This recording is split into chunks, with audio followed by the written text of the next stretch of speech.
Hello everyone and welcome back to more Moo Strats. The much requested update to the tutorial series for Specter any percent. This is going to be covering the Bounding Soul route. There's going to be some differences that are major and some differences that are minor between the old tutorial and this one. So some tutorials are going to be much shorter than they were previously, and other ones are going to potentially expand much more. For the planes, for example, there really isn't a whole lot different. We're picking up one additional skull than we did the first time, and there are a couple more new optimizations that I'll be covering if you're really looking to save that much more time. Jumping before you actually walk off the ledge will help you reach terminal velocity a lot faster. And that was an extra skull that we picked up. We pick up one extra skull in the planes simply because the skulls that we're going to be needing are much different.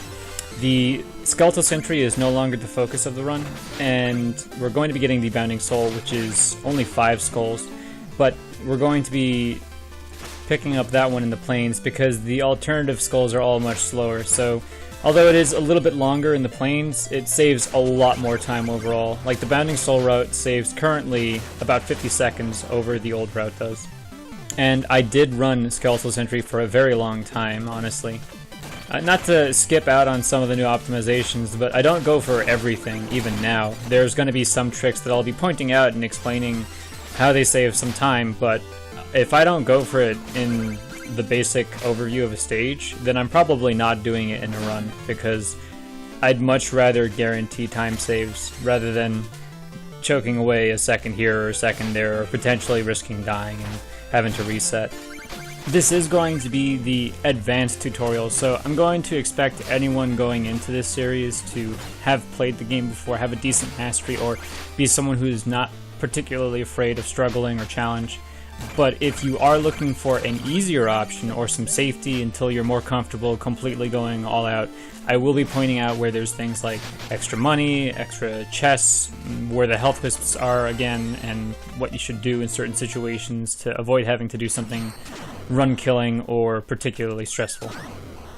And again, this is the Black Knight fight, nothing different at all. Like, we've tried, but there's literally no making this fight any faster. The only things you can really take from this is that if you delay some of the hits towards the end, there's a likelihood that Black Knight will be up against the wall when he rears for his final attack, like he did here, which means Terrapin doesn't move as far when he finishes the fight. So he'll leave the scene sooner, you'll get to finish the stage sooner.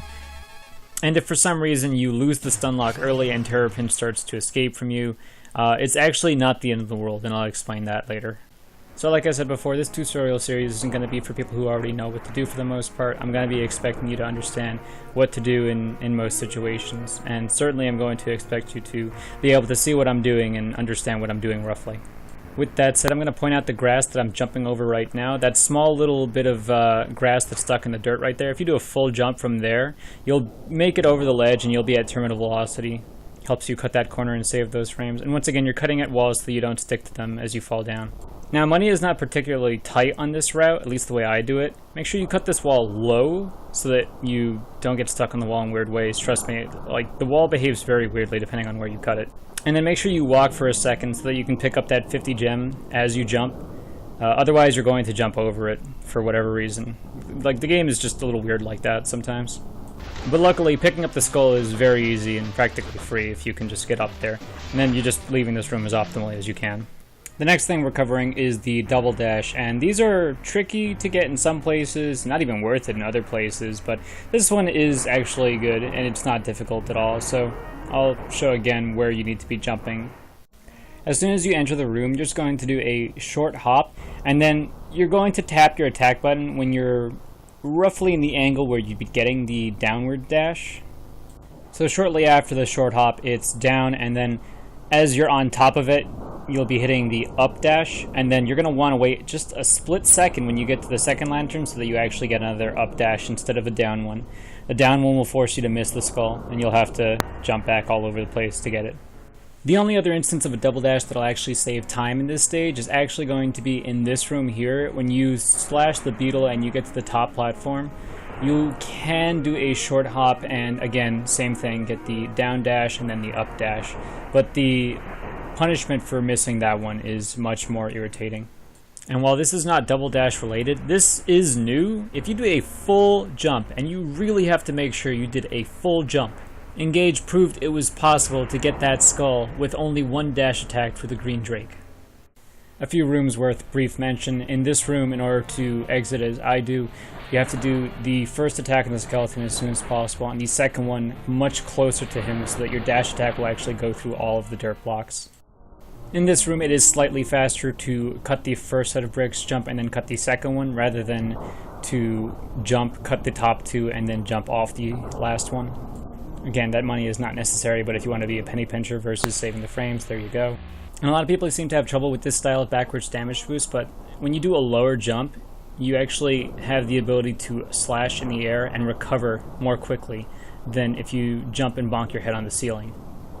So in doing so, you land on the ground and recover so that you can run and do a backwards damage boost into the slime much more easily. After some extensive testing, there is a much dumber version of this room, and I will put some links around for you guys to check them out, but this is going to be the way that I stick to doing this in my attempts for now. There is a way to do a double dash off the dragon, there's a way to do some cuts to the dirt so that you only get one actual dash attack and one regular cuts on the slimes. It means that you're spending less time bonking and recoiling, but this is a much more important time save.